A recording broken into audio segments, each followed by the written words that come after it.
Hello student, आज संख्याओं का खेल के अंतर्गत जो है प्रश्नावली 17.1 का प्रश्न हल करने वाले हैं।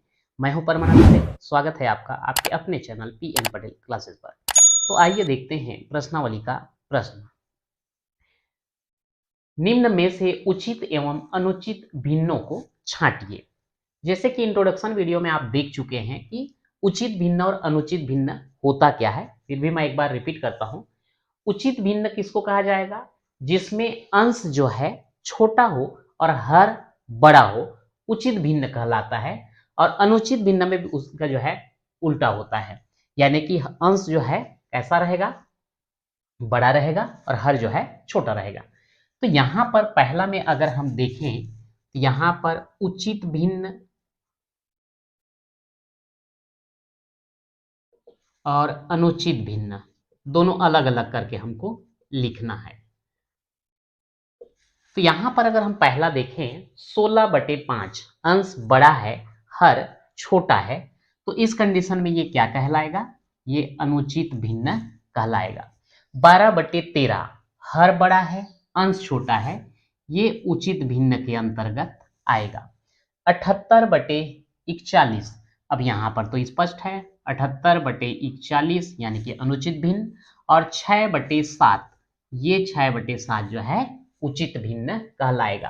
तो देख लीजिए यहां पर अगर हर बड़ा है, अंश छोटा है तो उचित भिन्न है, और अगर हर छोटा है और अंश बड़ा है तो ये जो है आपका अनुचित भिन्न कहलाएगा। सेकंड क्वेश्चन अगर हम इसमें देखें, निम्न भिन्नों को चित्रों में प्रदर्शित कीजिए। तो चित्रों में प्रदर्शित करने के लिए जो है आपको कल तरीका बताया गया है इंट्रोडक्शन वीडियो के अंतर्गत कि यहाँ पर कोई भी एक आकृति बनाएंगे और वहां पे उचित भिन्न जब हो तो उसको दर्शाना बहुत आसान होता है, जबकि अनुचित भिन्न में थोड़ा सा दिक्कत करता है। तो यहाँ पर जो पहला दिया गया है 6/5 ये अनुचित भिन्न है।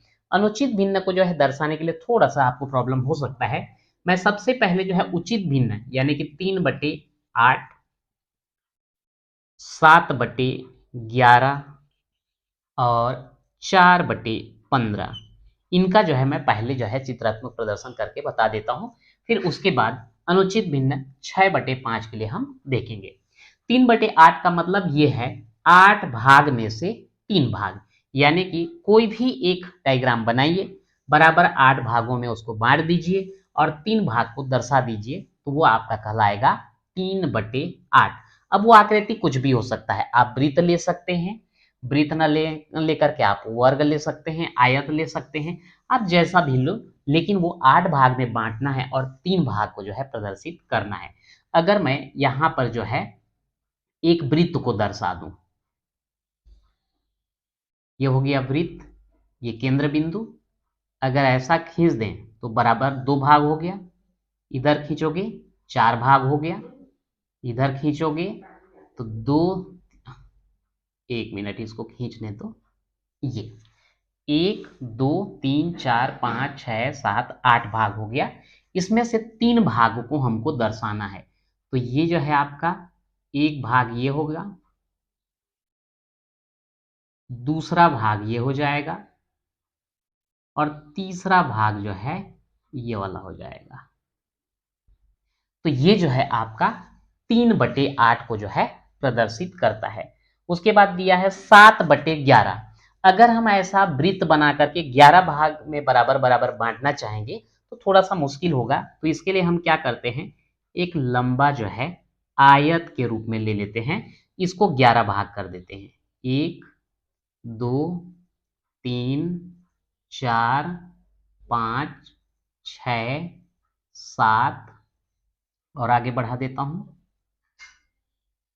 8 9 10 और ये हो जाएगा आपका 11।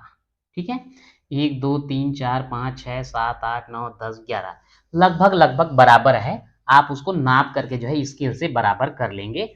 और 7 भाग को हमको छायांकित करना है, 1 2 3 4 5 6 7, मतलब यहां तक जो है इसको छायांकित कर दीजिए। ये हो जाएगा आपका जो है पूरा कंप्लीट। ये करने के बाद 7/11 को प्रदर्शित करेगा। वैसे ही दिया गया है 4/15। तो यहाँ पर जो है ये जो 11 लिए थे, इसके जगह आपको कितना लेना पड़ेगा? 15 लेना पड़ेगा। तो 15 के लिए फिर वही तरीका होगा, 1 2 3 4 5 6 7 8 9 10 11 12 13 14 15। ठीक है। अब ये 15 भाग में 4 भाग, 1 2 3 4 भाग को दर्शा दीजिए।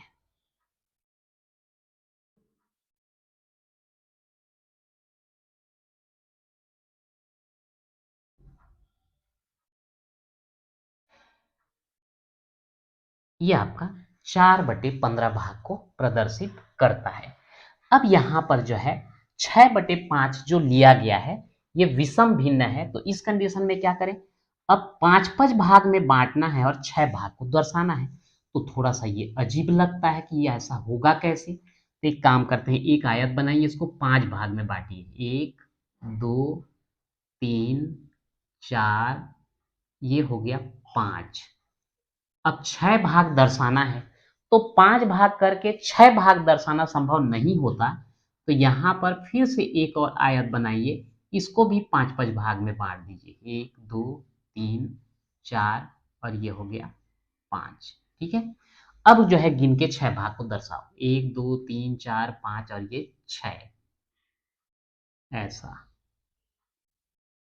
और ये जो है पूरा दर्शा दीजिए। तो ये इतना जो है संयुक्त रूप से आपको 6/5 को प्रदर्शित करेगा। ये 1 2 3 4 5 है, यानी कि 5 भाग में पूरा 5 भाग दर्शा दिए, मतलब 1 हो गया। और ये जो है 5 भाग का 1 भाग, यानी कि 1/5 हुआ। और ये दोनों को मिला करके 1 और 1/5 दोनों को मिला करके आपका कितना हो जाता है? 6/5 हो जाता है। तो इस प्रकार से जो है अनुचित भिन्न को भी हम चित्र के रूप में जो है प्रदर्शित कर सकते हैं। इसके बाद अगला क्वेश्चन दिया है, बताइए निम्न भिन्नों में कितनी पूर्ण इकाइयां हैं, साथ ही इन्हें मिश्र भिन्न के रूप में भी लिखिए। तो यहाँ पर जो है मिश्र भिन्न के रूप में पहले हम लिखने के बाद ही बता पाएंगे कि इसमें जो है कितना पूर्ण इकाई है। जैसे यहाँ पर 6/5 को हम लोग लिखे हैं, उसी के हिसाब से जो है उसको भी हम लोग करते हैं। तो आइए देखते हैं हम कैसे मिश्र भिन्न के रूप में बदलेंगे और कितना पूर्ण इकाई है, कैसे हम उसको प्राप्त करते हैं। तो इसका जो है पहला देख लेते हैं, 14/9। 14/9, अगर हम यहाँ पर 9 से 14 को भाग दे दें तो ये हो जाएगा 9 एकम 9। अब 14 में 9 को घटा दीजिए, ये हो जाएगा 5। तो इसको हम कैसे मिश्र भिन्न के रूप में दर्शाएंगे? ये जो भागफल आता है यही पूर्ण इकाई होता है, और लिखने का तरीका होता है एक सही, इसको यहाँ लिख देंगे 5/9। तो ये एक सही 5/9 जो लिखा गया है, यही आपका कहलाता है मिश्र भिन्न। इस मिश्र भिन्न में 5/9 एक भिन्न के रूप में है, और एक जो कंप्लीट है इसी को हम लोग बोलते हैं पूर्ण इकाई। मतलब इसमें जो है हमको पूर्ण इकाई कितना मिला? पूर्ण इकाई मिल रहा है हमको 1। ठीक, अगर इसी में हम दूसरा वाला क्वेश्चन देखें, 89/12, तो यहाँ पर जो है 89 को हम 12 से भाग दे देंगे। तो 12 से भाग देंगे तो 12 का पहाड़ा पढ़िए, तो ये हो जाएगा 12 से 72, 12 सत्ते 84, 12 सत्ते 84, 9 में 4 घटा 2 5 और ये कैंसिल। तो इसको हम लोग क्या लिख सकते हैं? 7 सही 5/12। वापस इसको गुणा करेंगे तो इन दोनों का गुणा होता है, ये हर और ये पूर्ण इकाई, और दोनों का गुणा करने के बाद अंश को जोड़ा जाता है। तो 12 सत्ते 84, 84 और 5 हो जाता है 89, और बटे में आ गया 12। तो ये 89/12 का जो मिश्र भिन्न है 7 सही 5/12 हो जाएगा। और इसमें पूर्ण इकाई की बात करें तो पूर्ण इकाई हमको कितना मिल रहा है? यहाँ पर पूर्ण इकाई मिल रहा है हमको 7। ठीक है। इसी प्रकार अगर हम इसका तीसरा देखते हैं, 119 बटे 18। तो यहाँ पर 119 को जो है 18 से भाग दे देंगे। 18 मतलब लगभग लगभग 20 मान के चलो, क्योंकि ये 18 में 2 अंक हैं, यहाँ से 2 अंक लेंगे 11 जो कि छोटा हो रहा है, तो हम तीनों अंक को एक साथ लेंगे तभी बनेगा। तो 18 को हम लगभग 20 मान लें और 5 बार अगर हम गुणा करें तो 20 पंचे 100। ठीक है, 20 पंचे 100, हो सकता है 5 में आ जाए, तो 18 गुणित 5, 18 पंचे तो 90 हो रहा है। 6 बार दे दें, 6 बार अगर देंगे तो हो जाएगा 6 8 48 का 8 हासिल 4, 6 कम 6 और 4 10, यही सही रहेगा। तो 18 छक्का हो जाता है 108, घटा दीजिए, 9 में 8 घटाएंगे तो 1 और ये 1 और ये कैंसिल, तो ये कितना आ जाएगा आपका 6 सही 11 बटे 18। ये मिश्र भिन्न हो गया। और इसमें अगर पूर्ण इकाई की बात करें तो पूर्ण इकाई हमको कितना मिलता है, 6 प्राप्त होता है। तो इस प्रकार से जो है हम मिश्र भिन्न के रूप में दर्शा लिए ये तीनों, और उसका पूर्ण इकाई भी देख चुके हैं। इसी में एक और दिया गया है 267 बटे 61। तो 267 बटे 61, प्रक्रिया तो सेम है, वैसा ही इसमें भी हम भाग दे करके उसको पूर्ण इकाई प्राप्त करेंगे और मिश्र भिन्न के रूप में भी उसको प्रदर्शित करेंगे। तो इसका चौथा है 267 बटे 61, भाग दे दीजिए। 61 से अगर हम 267 को 200 ठीक 267 को हम भाग देंगे, 61 से इसको भाग दोगे, यहाँ 2 अंक यहाँ भी 2 अंक नहीं बनेगा, तीनों अंक को लेना पड़ेगा, तो इसको हम लगभग 60 मान लें। 60 का गुणा अगर हम करें तो 60, 6 कम 6, 6 दूनी 12, 6 तिया 18, 6 चौक 24, 6 पंचे 30 करेंगे तो यहाँ ज्यादा हो जाएगा, 6 चौक 24, मेरे ख्याल से 4 तक सही है, तो ये 4 एकम 4 और 4 छक्का 24, 244 आएगा, बिल्कुल सही है, यहाँ आएगा ये 4 एकम 4 और 4 छक्का 24, घटा दीजिए, 7 में 4 घटाएंगे 3 और यहाँ 6 में 4 घटाएंगे 2 और ये हो गया कैंसिल। तो इसको हम लिख सकते हैं 4 सही 23 बटे 61, ये हमारा मिश्र भिन्न बनेगा। और यहाँ पर अगर हम पूर्ण इकाई की बात करें तो वो हमको मिलता है 4। तो इस प्रकार से जो है हम तीसरा प्रश्न में देखें कि अगर हम अनुचित भिन्न हमको मिलता है तो अनुचित भिन्न में भाग दे करके उसको मिश्र भिन्न में बदल सकते हैं, और कितना पूर्ण इकाई है वो भी हम यहाँ पर देख सकते हैं। अगला क्वेश्चन में आते हैं, भिन्नों को बढ़ते क्रम में लिखिए। तो भिन्नों को बढ़ते क्रम में लिखने के लिए जो है आपका बेसिक मैथ्स के अंतर्गत जो है भिन्नों में संक्रिया और भिन्न से संबंधित बढ़ते क्रम घटते क्रम, हम वहां पर एक वीडियो बना चुके हैं, आप चाहें तो जाकर के वहां बेसिक मैथ्स के अंतर्गत जो है देख सकते हैं। फिलहाल आइए यहाँ पर कैसे हम करेंगे उसको देख लेते हैं। अगर हमको कोई भी भिन्न को बढ़ते या घटते क्रम में लिखना होता है तो इसके लिए जो है 3 टाइप के क्वेश्चन आते हैं। 3 टाइप के क्वेश्चन में अगर पहला है, अगर सभी का हर समान हो, जैसे कि इस क्वेश्चन में दिया गया है सभी के हर में कितने कितने हैं, 9 हैं। अगर हर समान है तो अंश में जो संख्या छोटा रहेगा वो भिन्न छोटा हो जाता है और जो संख्या बड़ा रहेगा वो भिन्न बड़ा हो जाता है। जैसे 1/9 और 4/9 की तुलना अगर करोगे, दोनों के हर में कितना है, 9 है, इसके अंश में 1 छोटा है, इसके अंश में 4 बड़ा है, तो 1/9 जो है छोटा हो जाएगा और 4/9 जो है बड़ा हो जाएगा। दूसरा तरीका ये होता है कि अगर हर समान ना होकर के अंश समान हो तो उसका उल्टा आ जाता है। अगर अंश समान है तो जिसके हर में छोटा रहेगा वो भिन्न बड़ा हो जाता है और जिसके हर में बड़ा रहेगा वो भिन्न छोटा हो जाता है। तो यहाँ पर ये जो दूसरा प्रश्न दिया गया है, दूसरा को मैं पहले बता रहा हूँ, ये आपके लिए एकदम आसान होगा क्योंकि इसके हर में जो है समान संख्या पहले से हमको दिया गया है। ठीक है, तो सभी के हर में समान है और इसको अगर हम बढ़ते क्रम में लिखेंगे तो क्या आएगा, बढ़ते क्रम में लिखने के लिए सबसे पहले छोटे को लिखना पड़ता है, तो इसमें सबसे छोटा कौन सा है, 1/9, ये चिन्ह लगा दिए। उसके बाद है 2/9, उसके बाद कौन सा 4/9, उसके बाद 7/9, और लास्ट में आ जाएगा 8/9। तो ये जो है आपका बढ़ते क्रम में हो गया। लेकिन इसका पहला वाला यदि हम देखें तो वहाँ पर जो है सभी का हर समान नहीं है, तो सबसे पहले हर को समान करना होगा और समान करने के बाद जो है हम उसको बढ़ते क्रम में लिख सकते हैं। तो पहला वाले में हम यहाँ पर देख लेते हैं कितना कितना दिया गया है। 8/9, 6/9, 4/3 और 2/5।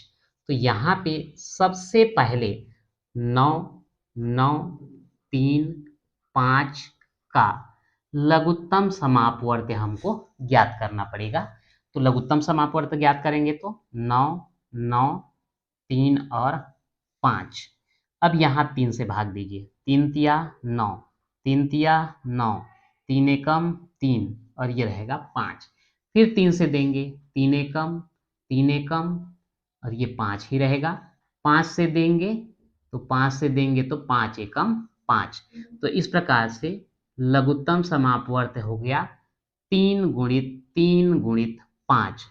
ये हो गया 3 तिया 9 और 9 पंछे 45। यानी कि लघुत्तम हमको कितना मिल गया? 45 मिल गया। अब क्या करते हैं, समान हर वाली परिमेय संख्या में बदलने पर, समान हर वाली परिमेय संख्या में बदलने पर, तो यहाँ पर पहला है 8/9। तो क्या करेंगे, इसके हर में दिया गया है 9, हमको उसको बनाना है 45। तो यहाँ डायरेक्ट 45 पहले लिख देते हैं। अब ये 9 से 45 को भाग दे दो। क्यों भाग दे रहे हैं? ये पता करने के लिए कि 9 में कितने का गुणा करने पर हमको 45 प्राप्त हो रहा है। तो 9 एकम 9, 9 दूनी 18, 9 तिया 27, 9 चौक 36 और 9 पंचे 45। यानी कि इसमें हम 5 का गुणा करते हैं तो 45 मिल रहा है। तो अंश में भी हमको 5 का गुणा करना पड़ेगा, ऐसा भी आप समझ सकते हो। यहाँ 5 का गुणा किए 45 आया, तो यहाँ भी आप 5 का गुणा कीजिए। या फिर एक बोल सकते हैं कि 9 से इसको भाग दिए, जो भागफल आया उसका जो है इसके अंश यानी कि 8 से हम गुणा कर रहे हैं। तो ये हो जाएगा 8 पंछे 40 और ये आपका बटे 45। दूसरा है 6/9। यहाँ पर भी वही टेक्निक काम आएगा। 9 से 45 को भाग दिए, आया 5, उसका अंश में गुणा कर दो, 6 गुणित 5, तो 6 पंछे 30 बटे हो जाएगा 45। फिर उसके बाद है 4/3, यहाँ आ जाएगा 45। अब 3 से 45 को भाग दीजिए। 3 से 45 को भाग देंगे, 3 एकम 3, 1 बचा, 3 पंछे 15। ठीक है, 15 आया तो 15 का गुणा 4 से करना पड़ेगा। 4 गुणित 15, तो 15 चौक 60 और बटे में कितना? 45। इसके बाद है 2/5। तो 2/5 में ये आपका 45। अब 5 से 45 को भाग दीजिए, 5 निया तो 9 आएगा, 9 का गुणा अंश यानी कि 2 में करेंगे तो 2 निया 18/45। ठीक है, अब यहाँ पर देखते हैं कि ये सभी जो है कैसे हो गए हैं, समान हर वाले में बदल गए हैं। मैं इधर को मिटा देता हूं। ये सभी जो है समान हर वाले परिमेय संख्या में आ गए हैं। तो अब इसके बाद जो है इसको हम बढ़ते क्रम में लिख देते हैं। तो बढ़ते क्रम में लिखने पर जब सभी के हर समान हैं तो जिसका अंश बड़ा है वो बड़ा और जो छोटा है वो छोटा कहलाएगा। तो इसके अंश में देखते हैं, सबसे पहले छोटा वाला यह है 18/45। 18/45। इसके बाद बड़ा है 30/45। फिर इसके बाद बड़ा है 40/45 और लास्ट में है 60/45। चूंकि हमको इसको तो नहीं दिया गया था बढ़ते क्रम में लिखने के लिए, तो ये 18/45 किसके जगह में आया है? 2/5 की जगह में आया है, तो 2/5। उसके बाद 30/45, 6/9। फिर उसके बाद 40/45, 8/9 और लास्ट है 60/45, ये है 4/3। और इस प्रकार से ये आपका बढ़ते क्रम में आ गया। तो इस प्रकार से आपका जो है भिन्नों को बढ़ते क्रम में लिखना भी देख लिया। तो इसके साथ ही जो है आपका प्रश्नावली 17.1 कंप्लीट होता है। तो आज के वीडियो में इतना ही, मिलते हैं नेक्स्ट वीडियो में।